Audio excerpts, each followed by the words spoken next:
Ahora siento que mi deber, y el de toda la sociedad, es reparar a las víctimas del franquismo con mi mirada desobediente.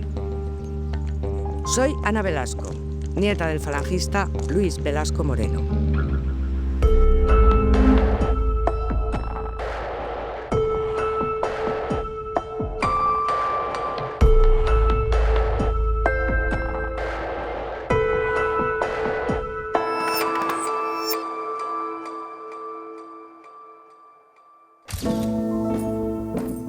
Soy Loreto Urraca Luque, la nieta de Pedro Urraca Rendueles, que era un policía franquista destinado en Francia durante la Segunda Guerra Mundial para perseguir a los dirigentes republicanos especialmente.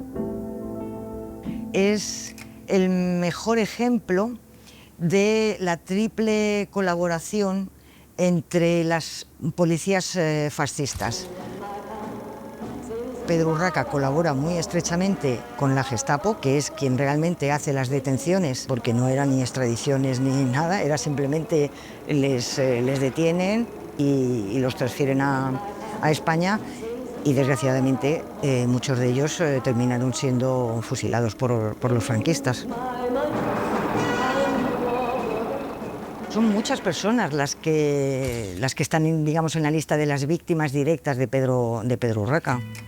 El que más se ha estudiado es Lluís Companys, el presidente de la Generalitat de Cataluña, pero desafortunadamente no fue ni mucho menos el único. Manuel Azaña, el presidente de la República, hubiera sido para él su mayor presa, y llama la atención esa foto de Lluís Companys que le toma Pedro Urraca. Él es consciente de cuál es su destino en España, pero está sin esposar, está fumando, parece tranquilo. Pedro Urraca, desde luego, era alguien frío, sabía perfectamente en qué consistía su trabajo y cuáles iban a ser las consecuencias últimas de las capturas que hacía para los franquistas. Y el descubrimiento para mí fue cuando leo, el titular era terrible, era demoledor: Urraca, cazador de rojos. Y me lo pongo a leer con avidez. Ahí es en donde descubro que había sido policía y los años que había estado en Francia. Yo estoy convencida de que sus años en la Segunda Guerra Mundial fueron para él los mejores años de su vida, porque el ser el responsable directo y último, realmente el artífice de que se arrestaran a todas aquellas personas, le valió a él de recibir méritos digamos, en el cuerpo de policía y en el Ministerio del Interior y en el Ministerio de Exteriores para quien también trabajaba.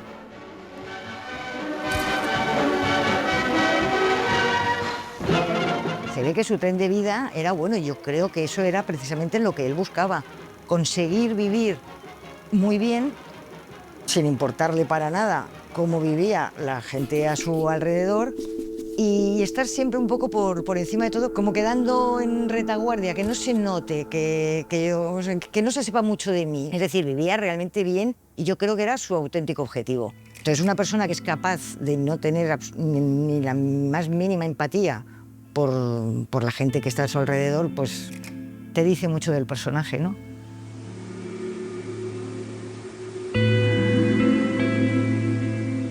En mi caso, no hubo una transmisión familiar porque mi padre se había ido de casa cuando yo tenía 4 años, y eso fue lo que imposibilitó que yo conociera realmente durante mi niñez quién era Pedro Urraca. Por eso le descubro solamente en 2008.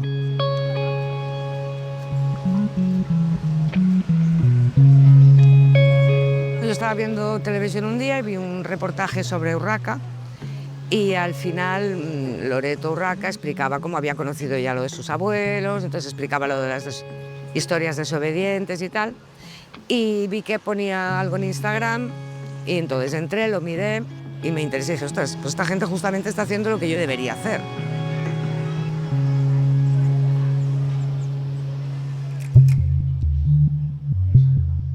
La primera vez que busqué y puse Luis Velasco Moreno y salió, Me quedé alucinada, porque nosotros no pensábamos que era tan importante como para estar.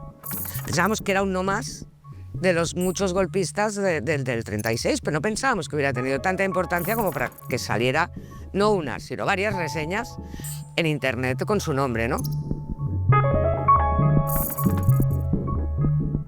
También buscamos sobre mi tía Pilar, que es la que era su cuñada, la mató, la fusiló. Eran dos historias muy unidas, pero además es que eran dos personajes importantes en Córdoba en ese momento de los primeros tiempos de la Guerra Civil. La ciudad se abre en la llanura al pie de Sierra Morena y a orillas del Guadalquivir. Yo tengo escrito que la guerra la desencadenan el cuartel, el casino y la sacristía. Fue una ciudad sin guerra como muchas de España y en todas ocurrió lo mismo. No fue Córdoba una excepción, lo que pasa es que lo de Córdoba reviste una crueldad extraordinaria que hemos estudiado y lo sabemos mejor. Desde el mismo día 18 de julio nombran al comandante Martínez Zabalete como jefe de orden público y a su servicio está Luis Velasco y otros falangistas. Para el exterminio que se va a organizar de inmediato, primero con diputados, el alcalde, el presidente de la diputación, etcétera, que en los primeros días son fusilados. Siempre hay militares al mando. Y estos jóvenes de Falange son la ultraderecha útil, que es la que conoce, porque Velasco conocía a la gente obrera, porque se dice que había sido de izquierdas en su primera juventud. Forma un círculo muy estrecho con los conductores de los camiones de la muerte, entran en los barrios de Córdoba formulando denuncias, detenciones, llevando gente a la prisión de una manera.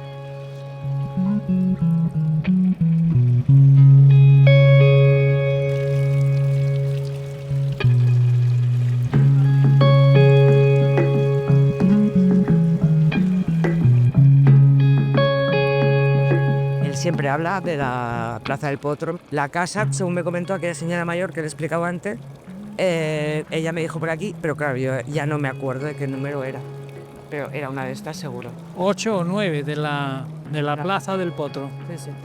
Bueno es saberlo y tener detalle de todo, pues de los protagonistas de tamaña barbaridad. De años tan terribles.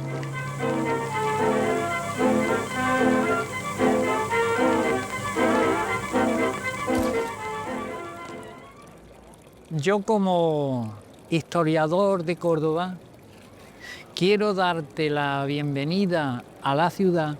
Muchas gracias. Por el gesto que has tenido de desobedecer a la línea de tu familia, entre la que tu abuelo Luis Velasco lamentablemente dejó mala memoria en Córdoba. Bueno, es que yo creo que estamos obligados, de alguna manera, a desobedecer a este camino familiar, precisamente porque es un camino, pues lo voy a decir así tal cual, de maldad, ¿no? De cosas, de hechos impensables dentro de la cosa que fuera eso. Sentido común, la verdad, la ética y la moral, ¿no?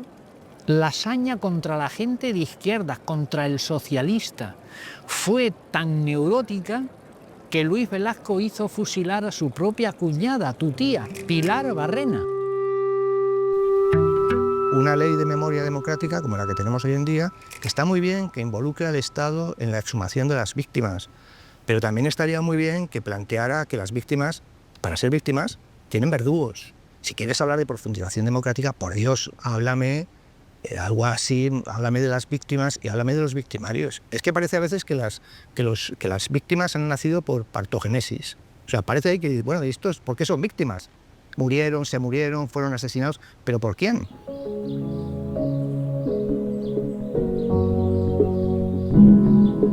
Bueno, este es el cementerio del Bingo Rubio, que está dentro del Pardo, que es un barrio al norte de Madrid, y que está donde Franco tenía su palacio. está llena de grandes empresarios, de ministros de la dictadura y altos gerifaltes del franquismo. Y cuando se murió su mujer, a ella la enterraron aquí. Y en el año 2019, cuando Franco sale del Valle de los Caídos, es enterrado en este panteón. Esto es como un altar dedicado a Franco. Ahí abajo está su nombre, con esas letras de plástico. Llegó aquí a finales del 19, pues desde principios del 20 esto lleva convertido en un altar fascista desde entonces. Que en teoría es ilegal, pero...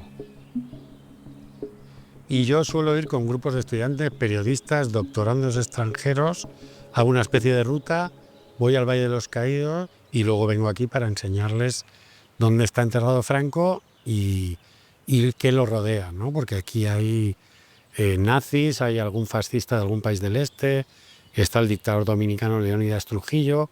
Quiero decir, podríamos decir que hay una cierta representación de lo peor de la humanidad.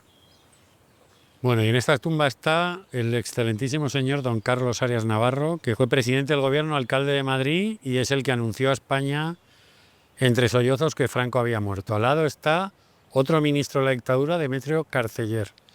Y a 3 metros está la tumba de José Carrero Blanco, que murió en un atentado en diciembre de 1973. En una pequeña zona está casi un consejo de ministros de Franco.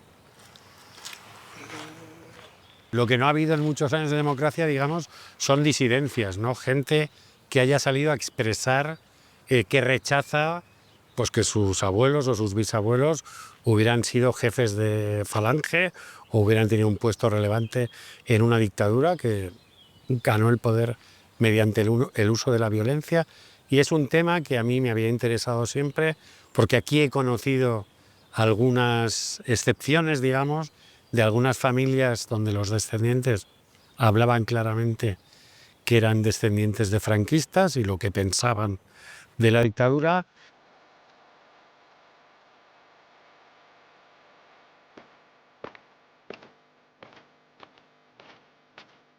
Cuando entro en esta prisión, en la prisión modelo de Barcelona, lo que pienso, por mi posicionamiento ante ciertas cuestiones públicas, es en todas las personas que pasaron por esta prisión como consecuencia de la represión política, de los malos tratos que sufrieron y de las calamidades que aquí padecieron, desde la finalización de la Guerra Civil Española hasta la recuperación de las libertades. Me llamo Tomás Gil Márquez y soy hijo del comisario de policía Julián Gil Mesas, responsable durante unos años de la Brigada Social de Barcelona, años en los que se produjo el operativo de la detención y posterior ejecución a garrote vil en esta prisión modelo de Barcelona de Salvador Puig Antich. Mi padre se incorporó en la Brigada Político-Social de la Jefatura de Barcelona en los años 40 y algo. Y allí desarrolló el 90% de su actividad profesional en diferentes categorías, hasta que en el año 1970-71 se incorporó con la categoría de comisario jefe de esa brigada social. Bueno, el trabajo de la Brigada Político-Social se sustentaba en la represión de la disidencia política. Era eso que decía el franquismo, la lucha contra el enemigo interior, que eran todos aquellos que no comulgaban con los principios del franquismo. Partido Comunista, Partido Socialista, anarquistas, independentistas, monárquicos y liberales. Hay testimonios todavía vivos, algunos y algunas de ellas, que pueden dar fe de esos malos tratos recibidos en Vía Laietana 43. La detención de Salvador Puig Antich se produjo en una escalera de la calle Girona de Barcelona. Recuerdo que mi padre quería estar en el operativo que se había previsto para proceder a la detención, pero el coche no se puso en marcha, con lo cual mi padre no pudo estar. Al día siguiente tuve conocimiento de que se había producido la muerte de un policía con motivo de la detención de Salvador Puig Antich. Yo creo que la elaboración del atestado policial, que en aquellos años no estaba sujeto a las garantías de un sistema democrático, fue una de las causas que condujo a la ejecución de Salvador Puig Antich.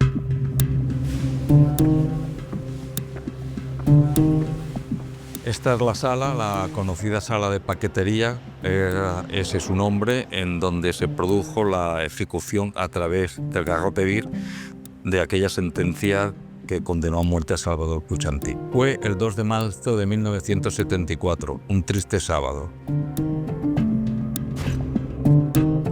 El tema de mi padre, de quién era, a qué dedicó su actividad profesional, que es a la represión política, pues ha provocado la postura mía de reconocimiento y condena, una ruptura con el ámbito familiar. Soy Elena, nieta de Manuel Hedilla, jefe nacional de la Falange entre 1936 y 1937, tras la muerte de José Antonio Primo de Rivera. Der Führer der spanischen Falangisten, Manuel Hedilla. Falange Española no es un partido político. Es, como dijo su fundador José Antonio Primo de Rivera, un modo de ser. Bueno, yo no iba tanto buscando la historia de mi abuelo, que parecía evidentemente sobredocumentada, sino la suerte que tuvo su primera mujer, mi abuela, y los otros hermanos de mi madre, sobre los que apenas había información. En los álbumes familiares que Manuel Hedilla conserva, no aparece ni una sola imagen de su primera mujer, ¿no? Mi madre fue, junto con él, los únicos supervivientes de esa primera familia que él, en su primer matrimonio, fundó junto con mi abuela. Entonces, efectivamente, en la transmisión del legado familiar había mucha oscuridad en el relato sobre el devenir de esas otras personas de la familia y, sin embargo, una sobreabundancia de datos de la figura histórica. Entonces, la sensación que daba era como si se hubiera querido dar carpetazo a una parte de la historia. Me inquietaba mucho preguntas muy sencillas, como, ¿pero era un hombre bueno o no? Humanamente, desde luego para mí, pues dejaba mucho que desear. Le veía como alguien frío, cruel, alguien obsesionado en su proyección histórica, con Franco hasta su muerte. Parecía que las personas que estaban a su alrededor no jugaban ningún papel. En cambio, por gritar ¡Viva España! O ¡Arriba España!, hay centenares de encarcelados. José Antonio fue fusilado y entonces, en una decisión bastante insólita, decidieron hacer una cosa que no estaba en los estatutos, que se llamaba crear una junta de mando provisional, y al frente de esa junta pusieron a un jefe de segundo nivel, un jefe provincial, que se llamaba Manuel Hedilla. Hubo una campaña auspiciada por personas de Santander, de su entorno. Al parecer le convencieron de que se propugnase como nuevo jefe nacional. Eso desencadenó una lucha por el poder. Hedilla fue destituido, pero decidió retomar el poder, y en esa retoma del poder ordenó la detención de sus enemigos. Se produjeron 2 muertes y eso fue aprovechado por Franco para acelerar sus planes de incautarse de la Falange. En el régimen de Franco, a la Falange se le concederán determinados poderes, sí, importantes, pero nunca todo el poder. Y la política que hará el régimen de Franco no será el programa falangista, como sí se hará en los regímenes nazi e italiano.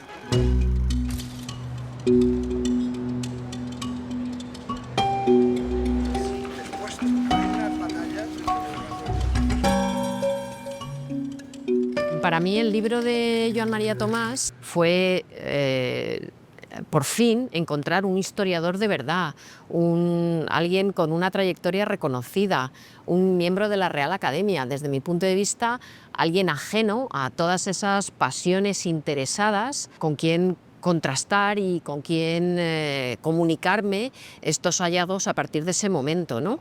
A mí lo que tú me contaste de la vida familiar me sorprendió porque desconozco absolutamente esa esfera, ¿no? Yo me he limitado al mundo, digamos, de la historia política, biográfica del personaje y algo que me importa mucho, que es un poco acabar con los mitos, ¿no?, autocreados y con esa imagen que siempre quieren dar los falangistas de grandes tiempos heroicos y de causas perdidas, ¿no? Yo creo que no hubo causa perdida, hubo mucha gente que acabó encontrando un modus vivendi, ¿no? En la documentación que me enviaste, ¿no?, cuando dentro de los juicios sumarísimos se le acusa de culto a la personalidad, y luego con algunas informaciones que íbamos intercambiando, yo estuve indagando en varias hemerotecas su papel como un líder, ese líder popular con carácter ejemplar, solvencia ética, ¿no? Hay un dossier de prensa entre 1936 hasta mediados de 1937 realmente espectacular. Entonces, ese papel que él tuvo en el desarrollo de la maquinaria de la propaganda de Falange, esas conexiones con el Ministerio de Propaganda de Goebbels, pues claro, para mí era demoledor. Una de las aportaciones de los últimos años, que te la debo a ti, fue el poder visionar un pequeño reportaje hecho por los alemanes, ¿no?, en el cual por primera vez vi a Hedilla al lado de una representante del Partido Nacional Socialista Alemán. ¡Heil Hitler! ¡Arriba España! Como dijo su fundador. Y flanqueado detrás por su gran consejero para asuntos políticos y asuntos de prensa y propaganda, como era Víctor de la Serna, ¿no? La patria, el pan y la justicia. Desde luego he podido comprobar lo difícil que es, porque tengo que decirlo, muy difícil, pasadas ciertas generaciones, en mi caso la tercera, de algún modo desafiar, ¿no? Aunque no es tu primer objetivo, pero es lo que al final acabas haciendo y es como se te acaba viendo, además, como un personaje disidente, divergente, pues lo difícil que es hacerte preguntas incluso. ¿Cómo el silencio y cómo el trauma afecta a los que han vencido en una guerra? Primero, normalmente se impone este código de silencio en la familia, pero este silencio, ¿qué implica? Pues enterrar una parte de nosotros mismos a los demás, ¿no? Excluirla de las relaciones, ¿no? El yo que está en la superficie, que se muestra hacia afuera, con una postura, pues puede ser elegante, puede ser señorial o caballerosa, pero hay otro yo que vive con ese secreto, con ese dolor, con esa alma rota. Los hijos van a percibir esto. El hijo está afectado, el nieto estará afectado. Yo creo que ahí entras en una cuestión crucial, que es los desobedientes, o las desobedientes, mejor dicho, su actitud procede de una crisis. No es un acto intencional. No es que alguien se acueste por la noche diciendo mañana voy a ser una desobediente, no. Tiene que ver con procesos sociales de desidentificación, no son decisiones. Es que te van colocando la vida o las experiencias que vas teniendo en un lugar que no deseabas. Esto de estar supuestamente del lado del bando vencedor tiene también sus efectos secundarios, ¿no? Casi que es peor hacerte preguntas, porque al fin y al cabo has salido ganando, ¿no? Podrías perder tu status quo.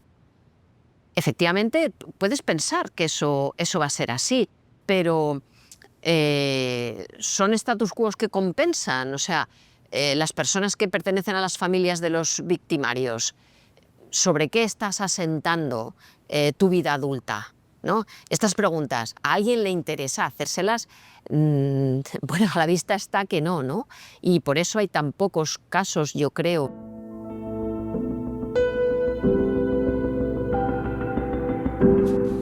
Mi proceso de investigación y los años de escritura, que habrán sido más o menos unos 10, fueron años duros, porque fueron unos años de extrema soledad. Recibía muchas críticas del tipo, a la familia no se la deshonra y tal.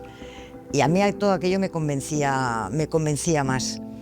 Entonces, esta soledad se rompe de pronto, un día, cuando ya he publicado el libro, recibo un mensaje de Analía Kalinek desde Argentina. Se presenta como Analía Kalinek, la hija de un genocida cumpliendo cadena perpetua por crímenes de lesa humanidad, y que ella también había escrito un libro, Llevaré su nombre, en donde había conseguido o intentado gestionar un poco esa tremenda vergüenza, porque lo que nos ocurre a los desobedientes, y yo creo que es el rasgo que más nos caracteriza o realmente lo que nos une, es que cuando descubrimos que tenemos en la familia un pariente que ha sido un victimario y que estamos totalmente en contra y rechazamos realmente lo que han hecho, lo primero que sentimos es una inmensa vergüenza.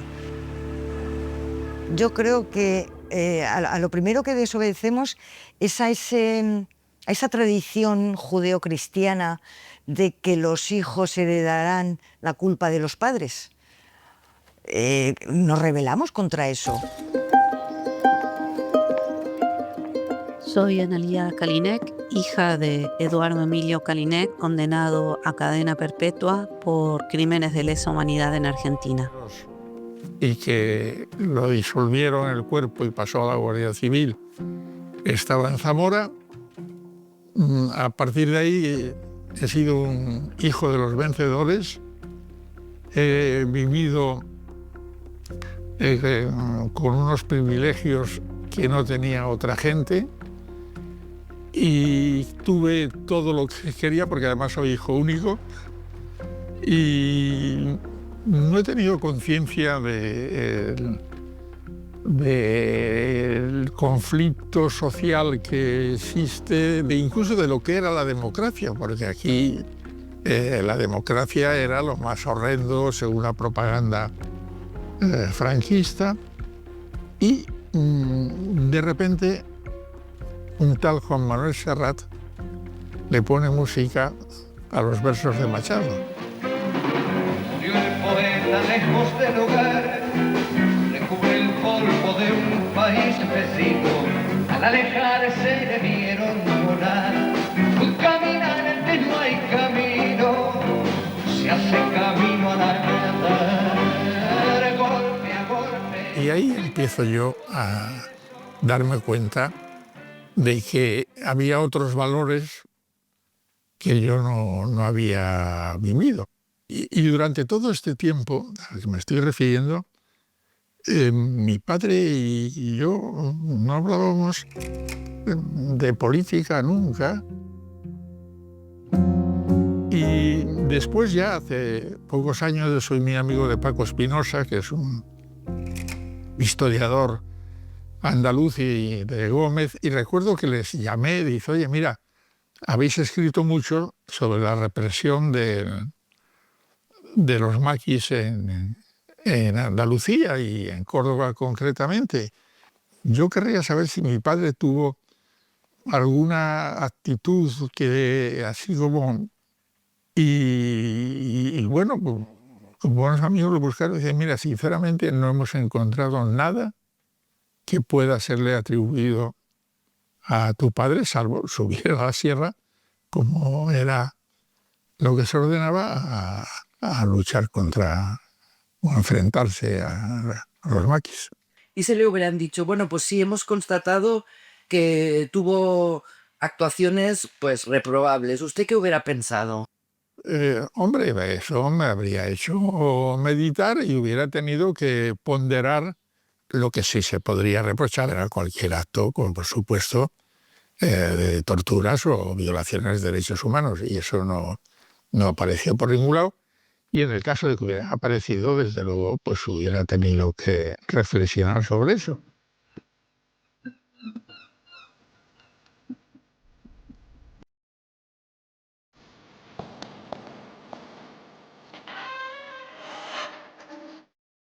Desde que la prisión modelo es un espacio de memoria, tenemos la oportunidad de visitarla. Esta es la celda donde estuvo Salvador Puig Antich. Prácticamente continúa igual, se han hecho algunos cambios. Las literas son las mismas, lo demás es posterior. Y en esta celda pasó los últimos momentos de su vida Salvador Puig Antich, hasta el momento final de la ejecución a garrote vil. Visitar la prisión modelo, visitar esta celda y poder encontrarse con sus hermanas es un momento de reflexión, porque ellas son un ejemplo de lucha por reparar la verdad en el sentido de exigir la justicia que en su momento se negó a su hermano en aquel juicio ilegítimo.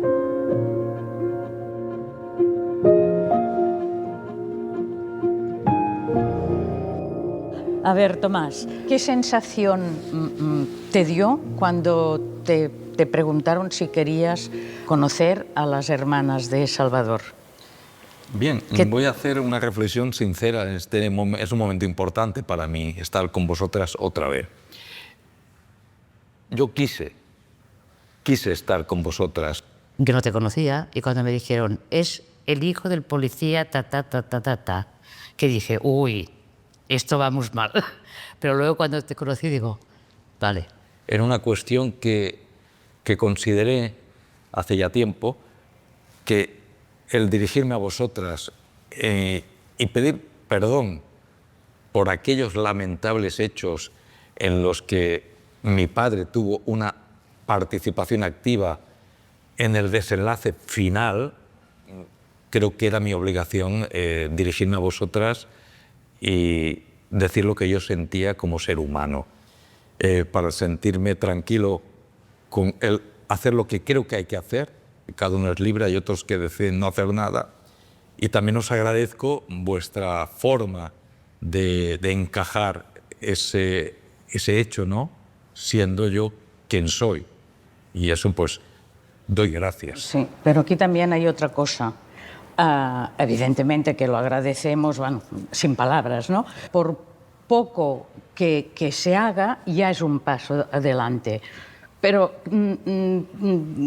a ver, nos podíamos preguntar, ¿qué tiene más valor? ¿Los actos de Tomás que la de un gobierno? Por ejemplo, a nosotros yo creo que el acto de Tomás para nosotros fue como muy impactante, lo de ir a Madrid, evidentemente periodistas, todo esto sí, pero a nivel íntimo, a nivel personal, a nivel del alma, un acto así tan cercano a nosotros nos gustó mucho. Agradezco esta reflexión y yo también me gustaría decir que se debería proceder a la anulación del juicio por las circunstancias en que se desarrolló ese juicio, evidentemente fuera de cualquier marco democrático y legítimo. Ojalá eso llegue a ser una realidad. Detrás de nosotros también hay gente que está esperando. O sea, que esto es importante, ¿no? Bueno, creemos. La culpa y la denuncia es obligada si queremos construir un mundo mejor. No podemos decir que el pasado lo cura todo, porque hay que pedir perdón, pero también hay que pedir justicia. No basta pedir perdón. En la ley de la memoria histórica se hablaba de la ilegitimidad de los juicios. Hombre, déjeme usted de abstracciones. Esos son nulos. ¿Qué es lo que se hizo en Alemania con las condenas del nazismo? La ley de memoria democrática hay que reconocer que da un paso más y ya declara la nulidad de los juicios, pero sin ningún otro efecto, ni reparación, ni indemnización, ni nada. Reparar sirve para reconciliarse. Si el otro me importa como humano en la relación, yo quiero hacer algo para reparar si siento que yo o algún miembro de mi clan han hecho daño, ¿no? El perdón no es ya tanto para el otro, el perdón es una experiencia que libera a uno mismo, al que perdona, ¿no?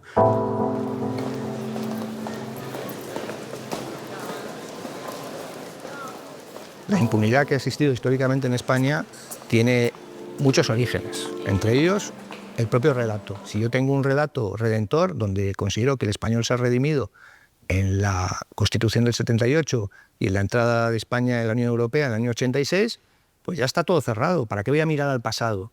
si el pasado lo único que hace es condenarme, mejor no hablemos de lo que no debemos hablar, ya lo tenemos todo pactado.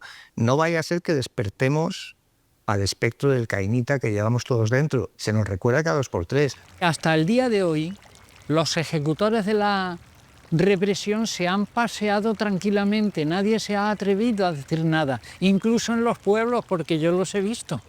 Ahí hay unos odios de clase que en el bando franquista pues se ejercen con represión contra personas simplemente por haber sido o presuntamente haber votado a las izquierdas, etcétera, etcétera. También, por supuesto, en las zonas dominadas por los republicanos también se dan asesinatos, etcétera, pero las cuantías son diferentes, ¿no? En el caso de Córdoba, en concreto, tenemos unos 9.500 asesinados por los franquistas y unos 2.060 muertos o asesinados por los republicanos, en la provincia de Córdoba.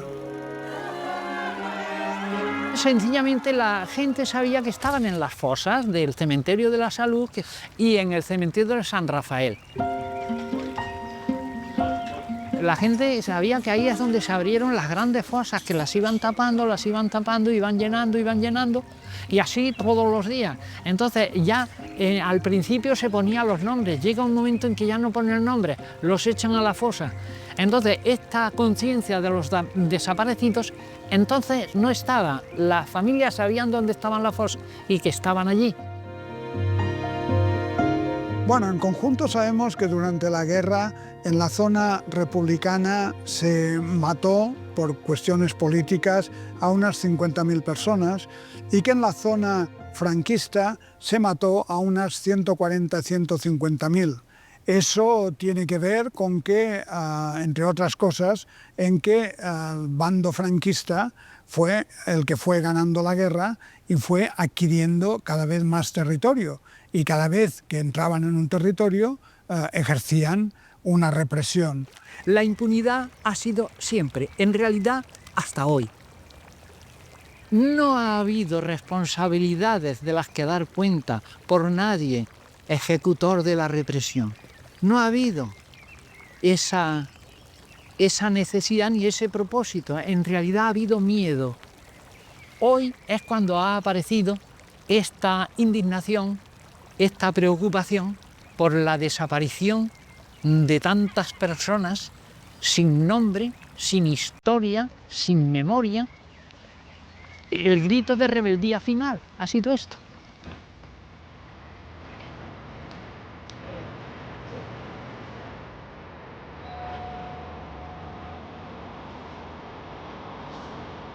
Qué alegría me da de cuánto bueno. ¿Cómo está ahí? Tú, Sara, que te hacías en Granada. Sí. Estoy este año que estoy estudiando ahí. Se ha venido para mí. Anda a pasar, que está ahí en vuestra casa o estaba esperando. Esta mañana hemos estado hablando con don Francisco Moreno, historiador. Nos ha explicado un montón de cosas sobre mi abuelo y sobre los tiempos aquellos de la guerra, el preguerra y años después, de quién mandaba, quién no mandaba, quién tenía más poder o menos. Y ha estado, ¿verdad? Interesante. Sí, sí. Teníamos poder el que yo pensaba que tenía. O sea, yo pensaba que se daba aires de grandeza por las cosas que contaban y tal, pero no, se ve que de verdad. Pues imagínate si pasabas, yo lo viví, no... ¿Vosotros? ¿Que sabías la mitad de las cosas que pasaban? No contaban nada. Claro, pero porque sabías... Desenterrar. Pero entonces en tu casa sí que había fotos de Luis Velasco. No, en mis abuelos no había ninguna foto. O sea, no se hablaba, era como si no existiera. No, menos. O sea, cuando tú preguntabas, ¿qué respuesta obtenías en tu casa? En mi casa no había respuesta, era en casa de la abuela, Matilde.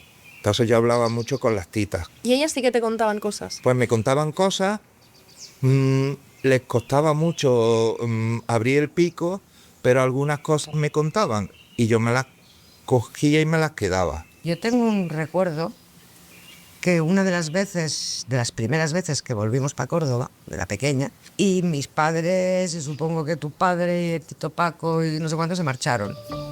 Y cuando volvieron, venían bastante como emocionados, que habían venido del cementerio. Y es la primera vez que oí yo hablar de la tía Pilar. Y como yo siempre he sido muy cotilla, pues estabas ahí escuchando y hablaban de que a la tía Pilar la mandó fusilar él y que el tiro de gracia se lo dio él. Y era su cuñada, la hermana de su mujer. Eso no. Y de paso, como allí no tenía tumba, porque claro... Está en una fosa, ¿no? Pilar está en una fosa que saben que está allí y le habían ido a poner flores. Y mi padre venía bastante emocionado. Pero tu padre conoció a Pilar. Claro. Ese. Está el famoso caso del poeta. Este hombre era íntimo amigo de Federico García Lorca, venía mucho aquí Federico. Y yo la verdad que me estremezco mucho cuando se habla sobre esto, porque ¿cómo se puede ser tan malo? O sea, tú vas a tomarte un café al bar Montes y resulta que llega tu bisabuelo, Sara, y está el linotipista del diario Córdoba tomándose un café. Y va el hombre y dice, yo no tomo cafés con homosexuales.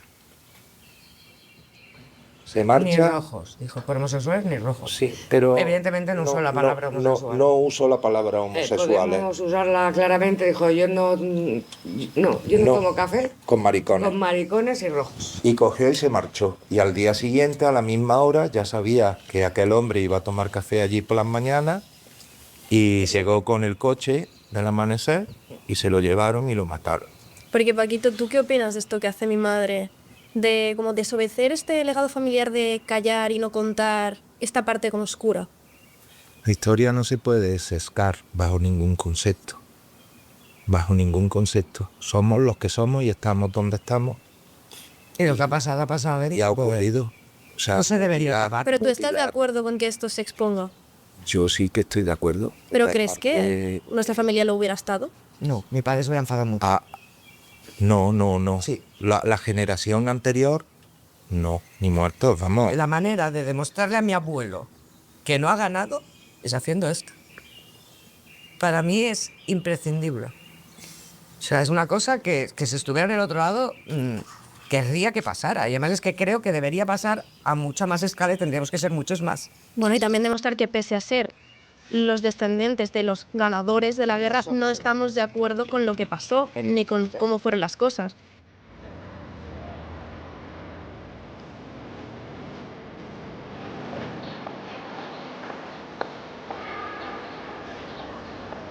En España se han quedado los vencedores, ¿no? Y estos han prohibido hablar. Y se han quedado en el poder, ¿no? También en el lado de los vencidos ha habido gente dañada, porque aquí ha hecho daño todo el mundo. Lo que ha faltado es un proceso colectivo de pacificación, de armonización.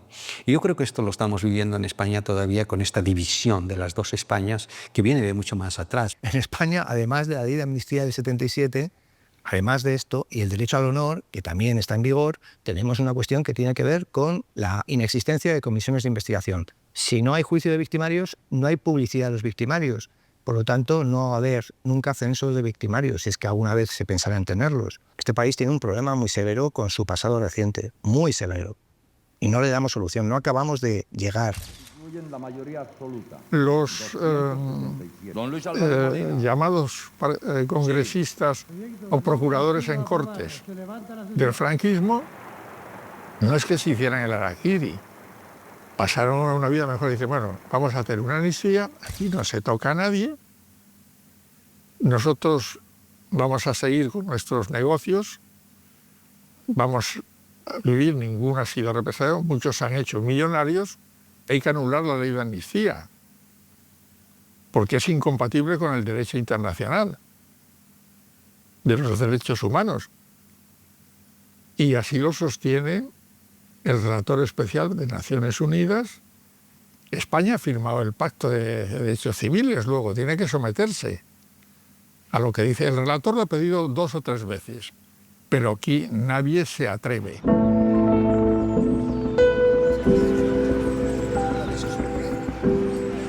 Cuando vengo a Barcelona y voy a Montjuïc, me gusta ir a los lugares de memoria, puesto que han ocurrido hechos históricos que en el fondo han atravesado también a mi propia familia. Yo no puedo olvidar que Pedro Urraca ha sido el causante último de la muerte, por ejemplo, del presidente de la Generalitat, de Luis Companys, y venir a su tumba realmente tiene más significado, por eso, porque me atañe muy personalmente. Yo he tenido la oportunidad de conocer a descendientes de víctimas de Pedro Urraca y del franquismo, como por ejemplo a la sobrina nieta de Luis Companys o a las nietas de Manuel Muñoz Martínez. Que me acepten realmente como una persona que está posicionada con ellas. Estoy pidiendo lo mismo que pueden estar pidiendo los colectivos de víctimas, que se les reconozca como víctimas. Entonces, claro que es muy reparador. Y al final todos los procesos de la memoria son una conversación.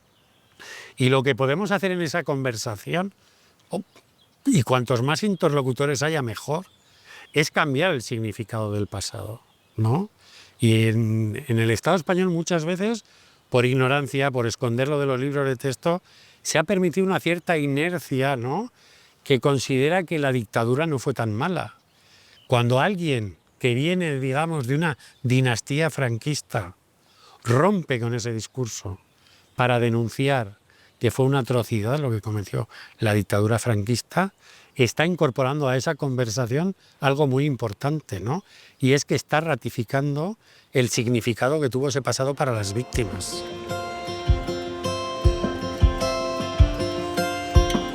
Cuando tenemos oportunidad, hacemos actos conjuntos en donde participamos los desobedientes que podamos, en donde presentamos el colectivo Historias Desobedientes, no solamente el pequeño grupo que se está formando en España, sino, digamos, los desobedientes internacionales. Y siempre decimos lo mismo, somos un colectivo, uno solo, de personas que hemos sentido una tremenda vergüenza al descubrir o al ser conscientes de cuál había sido el papel de nuestro familiar, sea abuelo o sea padre, en lo que son crímenes dictatoriales, para no seguir transmitiendo ese legado de culpabilidad. Queremos cortar con ello y que nuestras historias se conozcan, por lo menos para que sea una especie de alerta a las futuras generaciones y de intentar evitar que esas dictaduras tan represivas puedan volver a surgir.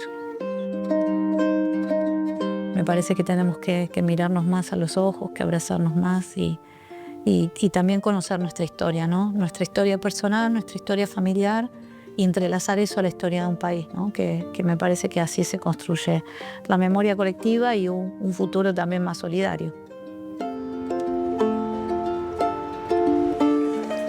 Este viaje nos ha servido a todos para poder conocer más toda la historia de mi abuelo. Creo que las víctimas merecen un reconocimiento muy importante. Y creo que si más gente como yo, familiares, descendientes de victimarios o de genocidas como mi abuelo, pues esto es bueno, es necesario. Más que bueno es que es necesario, que lo necesitan. Lo necesitamos todos.